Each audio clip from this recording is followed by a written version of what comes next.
So আজকে আমরা কাজে লাগছি।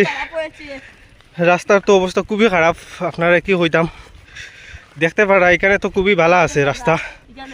একটু সামনে আমরা এখন সাইকেল দিয়ে মাটি, ফ্লাড কন্ট্রোলের মাটি আমরা বইয়া নিলাম, কারণ ফ্লাড তখন আর হইতো না, কারণ কতবার উঠিয়ে নামছে জল। ফ্লাডের সময় মানুষ আইব দেখবো, আর কাজ তো কোনো কমপ্লিটও করতো না। তারপরেও যখন জল বাড়বো তখন আইয়া তারা কাজে লাগবো। তো আজকে আমরা এই কাজে লাগছি, মাটি নিয়ে নিয়ে রাস্তাটা ঠিক করলাম।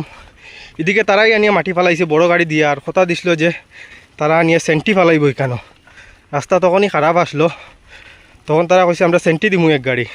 কোনো সেন্টি নাই, কোনো কিছু নাই। তারপরেও আমরা এই মাটি নিয়ে এখন এই সামনে নিয়ে দিমু। দেখতে পারা ওই যে সামনে